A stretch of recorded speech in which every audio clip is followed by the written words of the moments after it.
알렉산더 대왕의 이야기 중에 이런 일화가 있습니다. 그의 가까운 참모 중에 클레터스라는 사람이 있었는데 그는 알렉산더가 위험에 빠져 있을 때 구해준 적이 있었습니다. 그런데 클레터스가 알렉산더에게 불만을 품고 있는 것이 한 가지가 있었는데 그것은 알렉산더의 과도한 정복 야망이었습니다. 그 후에 알렉산더가 페르시아 제국을 정복했을 때 그것을 축하하기 위해서 알렉산더의 텐트에서 파티가 벌어졌습니다.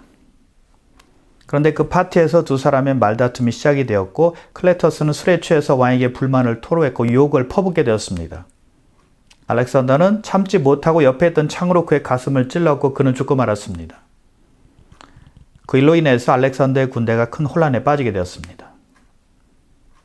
오늘 본문에 나오는 장면이 그와 비슷한 장면인데요. 사울 왕이 자기 부하인 다윗에게 창을 던져 죽이려고 한 것입니다. 그러나 사울은 다윗을 죽이지 못했죠. 하나님께서 다윗과 함께 하셨기 때문입니다. 사울은 알렉산더가 자기 참모를 미워하는 것보다 훨씬 더 다윗을 미워했는데 그 이유는 시기심 때문이었습니다. 사울이 왜 다윗을 미워했을까요? 왜 시기했을까요? 다윗이 골리앗을 죽이고 이스라엘을 구하자 사울은 다윗을 자기 아버지 집으로 보내지 않고 자기 궁에 머무르게 했습니다. 이제 다윗은 수군만 타는 것이 아니라 전쟁에 참여해서 적들과 싸우게 된 겁니다. 싸우는 족족 다윗은 하나님께서 주시는 지혜로 승리하게 되었습니다. 그러자 사울 왕은 다윗을 군대 장으로 삼게 되죠. 백성들도 그것을 합당히 여겼고 사울의 신하들도 좋게 여겼습니다. 한 번은 이스라엘 군대가 블레셋과 전투에서 승리하고 돌아올 때 여인들이 나와서 사울과 이스라엘 군대를 크게 환영하게 되었습니다. 마치 운동 경기에서 치어리더들이 경기하는 선수들을 응원하듯 여인들이 다 나와서 노래하며 춤추며 탬버린을 치며 이스라엘 군사들을 반긴 것입니다. 그때 여인들이 노래를 만들어서 불렀는데 이런 노래였어요. 사울이 죽인 자는 천천히요 다윗은 만만이로다. 사울이 죽인 자는 수천 명이지만 다윗이 죽인 자는 수만 명이라고 노래한 거예요. 사람들의 환영을 받던 사울이 그것을 듣게 되죠. 사울의 반응은 어땠을까요? 다윗에게는 만만을 돌리고 내게는 천천을 돌리다니 라고 생각하며 아주 불쾌하게 생각했습니다. 불쾌한 정도가 아니라 심히 노했다고 본문은 말씀하고 있죠. 생각할수록 화가 치밀어 올랐던 겁니다. 그리고 성경은 이렇게 말씀하죠. 그날 이후로 사울이 다윗을 주목하였더라. 사울이 다윗을 경계한 겁니다. 여러분 이것이 무엇입니까? 사울이 다윗에게 했던 태도, 자세 무엇입니까? 시기심이에요. 사람은 박수받기를 좋아하고 칭찬받기를 좋아합니다. 그러나 박수와 칭찬이 내가 아니고 다른 사람에게 향하면 시기와 질투가 생기는 거죠. 여인들이 노래를 불렀다고 했는데요. 그 여인들은 마음에 있는 대로 노래를 지어서 부른 겁니다. 승리하고 돌아오는 군사들을 환영하고 축하하기 위해 거리로 나와서 노래했던 겁니다. 군사들은 아주 기뻐했을 것이고 더 큰 힘을 얻었을 겁니다. 사기가 충천했을 거예요. 그러나 한 사람은 예외였다는 것이죠. 사울이었어요. 남들은 다 좋아하는데 사울만은 마음이 편치 않았던 겁니다. 기분 나쁘고 화가 났던 것이죠. 자기보다 다윗이 더 박수를 받았기 때문입니다. 그때부터 다윗을 미워하는 마음을 갖기 시작한 거예요. 여러분, 인간이 타락해서 남긴 죄성 중에 하나가 시기 질투입니다. 한번 마음속에서 발동이 되면 가라앉히기가 쉽지 않습니다. 미움으로 발전하게 되고 심하면 위험한 상황까지도 갈 수가 있는 거예요. 아주 무서운 것입니다. 여인들은 아마도 골리앗을 죽인 다윗을 생각하며 노래를 불렀을 겁니다. 골리앗이 이스라엘을 위협할 때 사울은 무엇을 했나요? 두려워서 아무것도 하지 못했어요.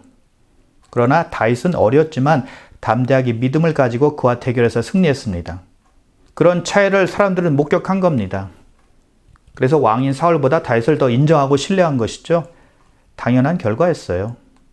그런데도 사울은 기분이 나빴던 거죠. 왕인 자기보다 부하인 다윗을 더 좋아했고 더 환호했으니까요. 다음날 드디어 일이 터집니다.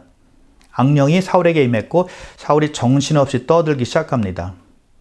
그러더니 수금을 타고 있는 다윗에게 창을 던져요. 다윗이 잘 피했죠. 하나님께서 함께 하셨기 때문이에요. 자, 다윗은 골리앗을 물리쳐서 이스라엘을 블레셋으로부터 건졌고 전쟁에서 이미 여러 번 승리를 거두었습니다. 그래서 군대 장까지 올랐어요. 지휘관이 된 것입니다. 그래서 백성들로부터 큰 신뢰와 인정을 받았어요. 사울 왕보다 훨씬 더 인기를 얻은 것입니다. 그럼에도 불구하고 그는 여전히 사울 앞에서 수금을 타고 있다는 겁니다. 그렇게 명성이 높아졌음에도 불구하고 사울왕 밑에서 충성으로 사울을 섬긴 거예요. 자기 본분을 잊지 않은 겁니다. 얼마든지 자기 인기와 명성을 이용해서 더 높아질 수 있었겠지만 다윗은 겸손했다는 것입니다. 자기 일에 충성을 다한 겁니다. 여러분, 남들이 칭찬해주고 인정해주고 높여줄 때 조심해야 됩니다. 잘 나갈 때 주의해야 한다는 것입니다. 교만해질 수 있기 때문이에요. 그래서 성경은 선줄로 생각하는 자는 넘어질까 조심하라 라고 말씀하고 있는 것이죠. 서 있다고 자신만만할 때가 가장 위험할 때라는 것입니다. 그래서 잠언 기자는 교만은 패망의 선봉이요 거만한 마음은 넘어짐의 앞잡이니라 라고 말씀하고 있는 것이죠. 내가 겸손하면 하나님께서 때가 되면 나를 높여주시거든요. 내가 높아지려고 할 필요가 없는 거예요. 성경은 말씀합니다. 그러므로 하나님의 능하신 손 아래에서 겸손하라. 때가 되면 너희를 높이시리라. 내가 자랑해서 나를 나타내려고 할 필요가 없다는 것입니다. 내가 나팔을 불 필요가 없다는 겁니다. 맡겨주신 일을 겸손하게 감당할 때 하나님께서 그의 때에 우리를 높여주시는 거예요. 다윗은 이미 사무엘로부터 이스라엘 왕으로 기름 부음 받은 상태였습니다. 그럼에도 불구하고 경거망동하게 행동하지 않았고 하나님께 모든 것을 다 맡기고 하던 일을 계속했다는 것이죠. 자신을 높이려고 노력하지 않고 주님을 바라보고 기다린 것입니다. 그래서 사람들의 칭찬과 높임에도 전혀 흔들리지 않고 자기 할 일을 한 거예요. 백성들이 자기를 이스라엘의 영으로 대접을 해도 자기의 맡은 일을 꾸준히 한 것이죠. 겸손하죠. 하나님 앞에서 사는 사람 다윗이었다는 겁니다. 흐트러짐이 없어요. 다윗은 전혀 동요하지 않고 해야 될 일을 한 것입니다. 그래서 사울 옆에서 수금을 타고 있었던 것이죠. 자, 그런데 사울은 그런 다윗에게 창을 던졌습니다. 겸손하게 자기를 섬기고 있는 다윗을 죽이려고 한 것입니다. 너무한 것 아닙니까? 선을 악으로 갚은 거잖아요. 그렇다면 다윗은 사울에게 원한을 품을 수도 있었고 복수하려는 욕망에 사로잡힐 수도 있었어요. 자신은 충성을 다했는데 죽이려고 하니까요. 그런데도 다윗은 계속해서 자신의 일을 잘 수행합니다. 흔들리지 않고 여전히 올바른 길을 걸었다는 것입니다. 우리가 살다 보면 어려운 문제들을 많이 만납니다. 그 어려움으로 인해서 가던 길을 가지 못할 때가 많다는 거예요. 예상치 못한 재앙, 재난을 만나게 되면 실망과 좌절에 빠져 앞을 보지 못하고 부정적으로 생각할 때가 많다는 것입니다. 아무것도 하고 싶지 않습니다. 이성적으로 생각하지 못하게 되는 것이죠. 판단력도 흐려집니다. 그런데 다윗은 죽음이라는 위험을 경험했지만 바른 길을 가는 것을 멈추지 않았다는 것입니다. 그것이 대단한 거예요. 신앙이 있었기 때문입니다. 그래서 신앙이 중요한 거예요. 신앙이 좋다는 표시가 무엇인가 하면 어떤 경우라도 내가 가던 길을 멈추지 않고 하나님을 바라보고 계속해서 걸어가는 것입니다. 그러므로 일이 뜻대로 되지 않을지라도 기대하지 않았던 예상 밖의 일이 생길지라도 믿음의 주요 또 온전케 하시는 이 예수를 바라보며 가던 길을 계속 걸어가시길 바랍니다.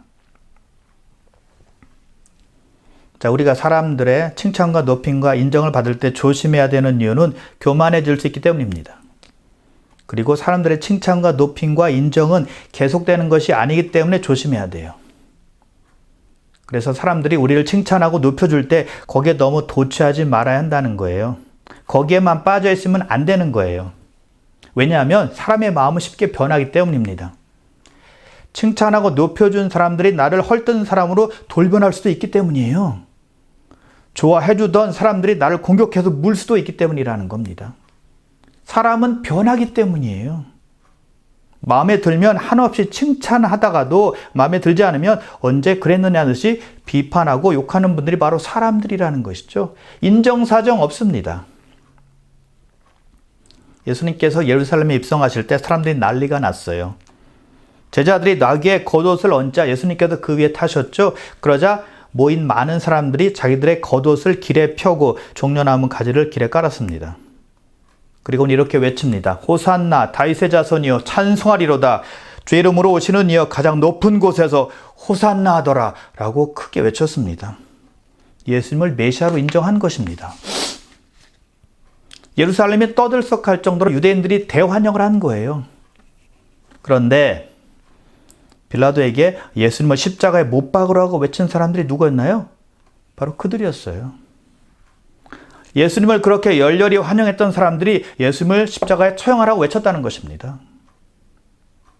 예수님이 자기들을 로마 압제에서 구원해줄 정치적 메시아로 생각했지만 그게 아니라고 느낀 것입니다. 기대에 못 미치자 실망하고는 죽이라고 외친 것입니다. 사람의 마음은 조속으로 바뀔 수 있다는 거예요. 마음에 들면 좋아하는데 마음에 들지 않으면 비난하고 욕하는 것이죠. 우리의 감정은 수시로 변한다는 겁니다. 그래서 믿을 수 없는 것이 사람의 마음이라는 거예요. 종잡을 수가 없습니다. 그러므로 사람들이 여러분을 높이는 말에 현혹되지 마십시오. 너무 믿지 마시길 바랍니다. 대신에 하나님께서 여러분을 높이도록 하십시오. 우리가 하나님을 위해서 살면 하나님께서 우리를 높여주실 것입니다. 그래서 남의 말만 듣고 황홀해져서 거기에 빠져나오지 못하는 일이 없도록 해야 된다는 것이죠. 물론 그런 말을 듣는다면 하나님께 영광을 돌려야겠지만 자아도취에 빠져서는 안 된다는 거예요. 사울은 여인들이 노래하는 말에 불쾌하여 심히 노했다고 했습니다. 그리고 이렇게 말하죠. 그가 더 얻을 것이 나라 말고 무엇이냐. 다윗이 자기를 밀어내고 왕이 되는 것이 아니냐라고 말하는 것입니다. 사실 사울은요. 시기할 것도 분노할 것도 화낼 것도 없었어요. 하나님께서 이미 사무엘을 통해서 그를 버렸다고 했고 다른 사람을 왕으로 세우겠다고 통보하셨거든요. 그것을 분명히 사울이 들었거든요. 사울이 그 말씀을 잊어버렸든지 아니면 무시했든지 둘 중에 하나일 것입니다. 물론 사울은 아직 왕이었고 다윗은 그의 수금 타는 사람이었습니다. 군대 지휘관이 되었다 할지라도 사울의 부하였어요. 그러니 자기 부하가 하루아침에 백성들에게 유명해지고 자기보다 인기가 높다고 생각하니 불쾌할 수밖에 없었던 것이죠. 그러나 반대로 생각할 수 있잖아요. 우리 이스라엘이 잘 되는 것이니까 좋은 일이야 라고 생각하면 되는 것 아니겠어요? 자기 체면만 생각하면 어떻게 해요? 자기 자존심, 자기 감정, 자기 기분만 생각하면 어떻게 하냐고요? 나라를 생각해야죠. 한 나라를 책임지는 대표자인데. 누가 교회에서 하나님의 일을 잘하고 주님께서 기뻐하시는 일을 하면 나도 기뻐하는 것입니다. 교회의 덕이 되고 교회가 잘 세워지는 것이니까 하나님께서 기뻐하시는 일이잖아요. 시기할 필요가 없는 겁니다. 함께 좋아하고 함께 기뻐하면 되는 거예요. 만일 사울이 사람들이 하는 말을 듣고서 그래 맞아 다윗은 용맹한 사람이야 훌륭한 장군이야 하나님께서 그를 귀히 사용하실 거야 라고 칭찬해 주었다면 사람들이 사울 왕을 존경하고 사랑할 것입니다. 신하들도 그를 신뢰할 거예요. 그러나 사울은 자기보다 다윗이 백성들로부터 더 박수받고 더 인정받자 그를 시기한 것이죠. 죽이려고 했어요. 나라도 아니고 백성도 아니고 자기만 생각한 것이죠. 다윗보다 자기가 낮아지는 것 같으니까. 그게 싫은 것입니다. 못 참는 겁니다. 너무너무 다윗이 미운 거예요. 신하들이 그 모습을 보면서 뭐라고 생각했을까요? 한심하군. 어떻게 저렇게 마음이 좁을까? 혀를 차며 탄식했을 거예요. 그런 왕을 어떻게 신뢰하며 따르겠습니까? 마음이 좀 불편해도 다윗을 칭찬해주며 자랑하고 더 잘할 수 있도록 세워준다면 사람들이 사울을 다시 보았을 것입니다. 존경했을 거예요. 우리도 마찬가지예요. 누가 하나님의 일을 잘하면 칭찬해주고 더욱 잘할 수 있도록 기도해주고 세워주고 밀어주는 것입니다. 그러면 나도 그 사람과 함께 가는 거예요. 나는 낮아지고 그 사람만 올라가는 것이 아니라는 겁니다. 그 사람만 좋게 되는 것이 아니라는 거예요. 함께 올라가는 것입니다. 하나님께서 다 받으시는 것이죠. 그게 천국 법칙입니다. 그래서 믿음의 공동체에서 필요한 것은 남이 잘 되도록 세워주는 것입니다. 하나님의 나라가 확장되면 그것으로 만족하면 되는 것이지 내가 꼭 돋보여야 될 이유는 없는 거잖아요. 하나님의 뜻이 이루어지면 되는 것이지 내 이름이 꼭 나타나야만 합니까? 침례 요한의 고백이 우리의 고백이 되어야 합니다. 예수님은 흥하여야 되겠고 나는 쇠하여야 하리라. 또 이렇게 고백을 하죠. 신부를 취하는 자는 신랑이나 서서 신랑의 음성을 듣는 친구가 크게 기뻐하나니 나는 이러한 기쁨으로 충만하였노라. 자기가 아니라 예수님이 나타나시고 그의 사역을 보는 것만으로 기쁨이 있다는 것입니다. 주인공이신 예수님께서 당연히 중심이 되시고 자신은 이제 무대 뒤로 사라지는 것이 마땅하다고 말하는 거예요. 여러분, 꼭 내가 나타날 필요가 없어요. 다른 사람이 잘해서 하나님의 일이 성취되고 하나님께서 기뻐하신다면 나도 기뻐하면 되는 거니까요. 그러면 쓰임 받은 사람도 뒤에서 도왔던 나도 함께 복 받은 일에 참여하는 거예요. 꼭 내가 보여줘야 되고 내가 첫째가 되어야 하고 내가 1등이 될 필요가 없다는 것입니다. 누가 보여줘도 무슨 상관입니까? 하나님께서 보여주시고 하나님이 나타나시고 하나님께서 영광 받으시면 되는 거잖아요. 우리는 주연이 아니라 조연이 될 줄 알아야 합니다. 1인자가 아니라 2인자 역할을 잘하는 것이 필요한 것이죠. 조연으로서 다른 사람을 기도하며 세워주어야 하는 것입니다. 그래서 교회는 바울과 같은 사람이 필요하지만 바나바와 같은 조력자가 더 많이 필요한 것이죠. 내가 1등이 돼서 나를 나타나는 것이 아니라 바나바처럼 은사가 있는 사람들을 잘 세워주어 하나님의 일을 이루고 하나님께 영광을 돌리는 것이 교회라는 거예요. 그래서 성숙한 사람은 시기하지 않습니다. 누가 잘 돼도 배 아파하지 않죠. 오히려 기뻐할 뿐입니다. 여인들의 노래가 사울을 시기하게 만들었지만 다윗에게는 아무런 영향을 끼치지 못했습니다. 다윗은 그것 때문에 교만해지거나 우쭐해지지 않았다는 것이죠. 신앙으로 성숙한 사람은 어떤 경우에도 마음을 다스리며 승리할 수 있다는 겁니다. 그러므로 시기하지 마시고 다른 사람을 세워주며 하나님의 뜻을 잘 이루어 가시길 바랍니다.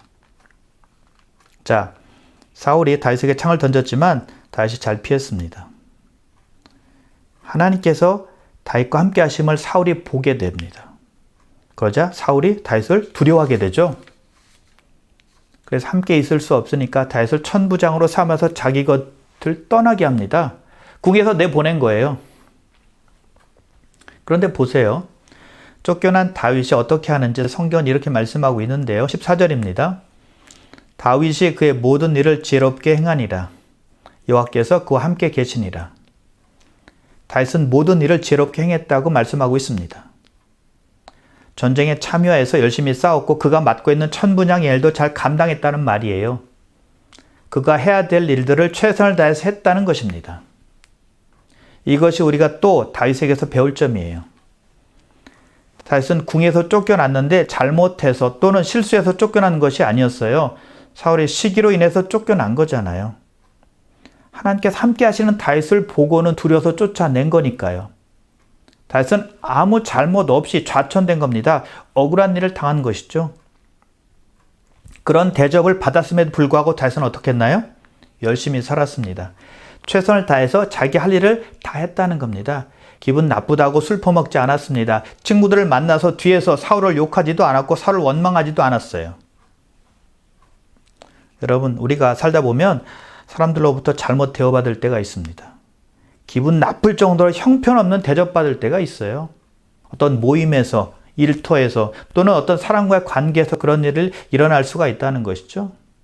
교회에서도 그런 일이 일어날 수 있어요. 억울한 일 당할 때가 있다는 것이죠. 그럴 때 여러분은 어떻게 하십니까? 어떤 태도를 취하십니까? 따지고 항의하나요?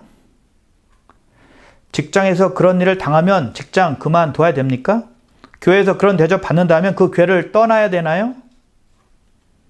그럴 때 우리의 태도는 무조건 하던 일을 그만두고 따지고 항의하는 것이 아니라 불만을 품는 것이 아니라 오히려 더욱 맡겨진 일에 최선을 다하는 겁니다.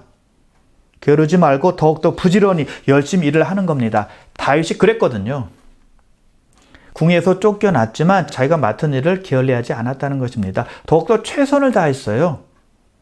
그래서 성경은 모든 일을 다윗이 지혜롭게 행했다라고 말씀하고 있는 것이죠. 그러므로 여러분, 어떤 환경에 떨어진다 할지라도 너무 기분 나빠하지 마시고 낙심하지 마시고 있는 그 자리에서 하나님을 생각하며 주님의 이름으로 충성을 다하시길 바랍니다. 그런데 다윗이 그렇게 할 수 있었던 근거가 있었어요. 14절 끝에 보십시오. 여호와께서 그와 함께 계시니라. 하나님께서 다윗과 함께 하셨다는 것입니다. 요셉도 보디발의 집에서 그가 형통할 때 꼭 붙는 말씀이 있죠. 여호와께서 요셉과 함께 하셨더라. 그러므로 우리에게 중요한 것은 어떤 환경이나 어떤 위치나 어떤 자리가 아니라는 것입니다. 하나님께서 함께 하시느냐가 중요하다는 것입니다. 다윗은 사울로부터 멀어져서 왕의 궁전을 떠나서 낮은 자리로 가게 되었습니다. 한나라 왕의 임재에서 멀어진 것입니다. 그러나 하나님의 임재로부터 떨어진 것은 아니었다는 것입니다. 영적으로 강등된 것이 아니었다는 거예요. 그래서 위치가 중요한 것이 아니라, 환경이 중요한 것이 아니라 하나님의 임재가 있느냐는 겁니다. 아무리 낮은 위치로 내려가고 환경이 안 좋다 할지라도 하나님께서 함께 하시면 그 사람은 문제가 없는 것입니다. 그러나 아무리 환경이 좋고 아무리 좋은 위치에 있을지라도 하나님의 임재가 없는 사람이면 문제가 많은 것이죠.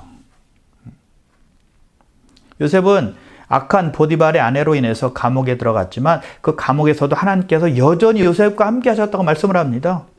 어떤 처지에 있든 요셉은 하나님 의지하고 하나님을 신뢰했다는 것입니다.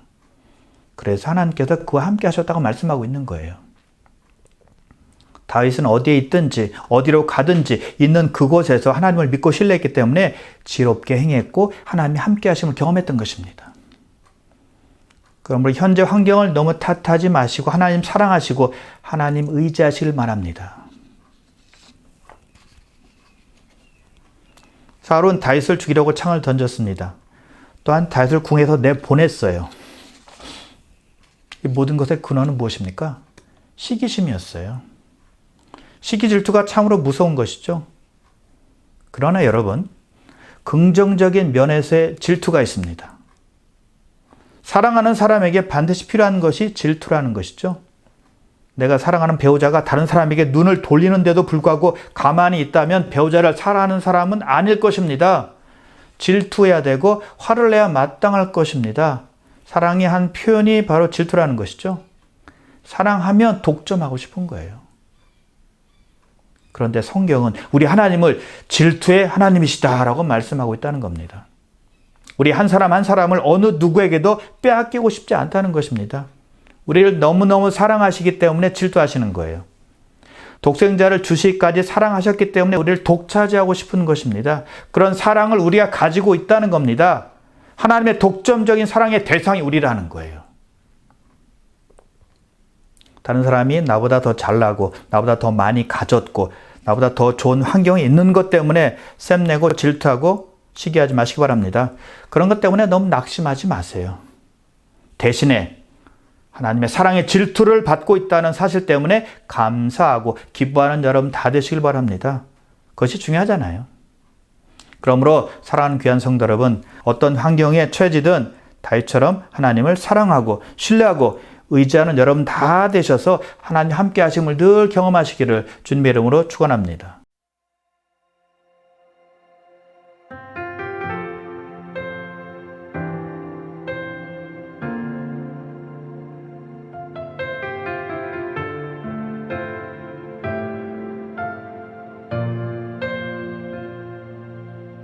안아주시고 입맞추시네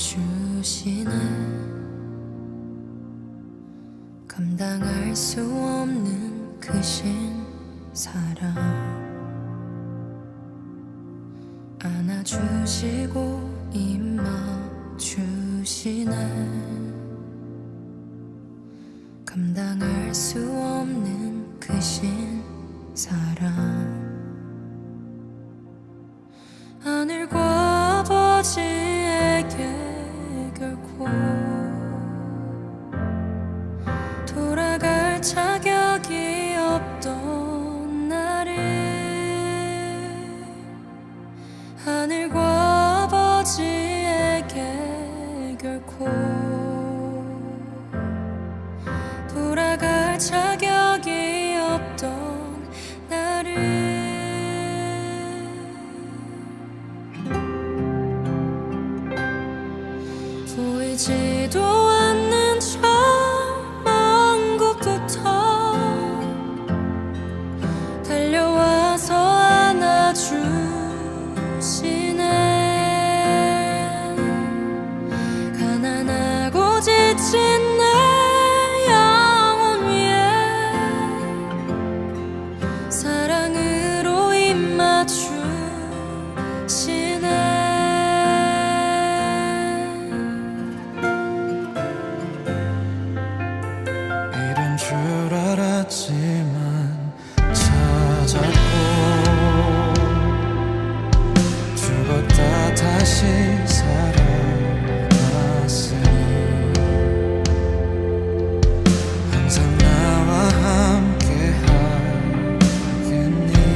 보이지도 않는 저 먼 곳부터 달려와서 안아주시네. 가난하고 지친 내 영혼 위에 사랑으로 입맞추시네.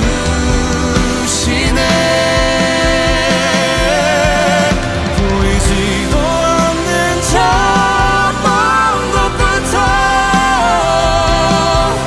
달려와서 안아주시네. 가난하고 지친 내 영혼 위에 사랑으로 입맞추시네.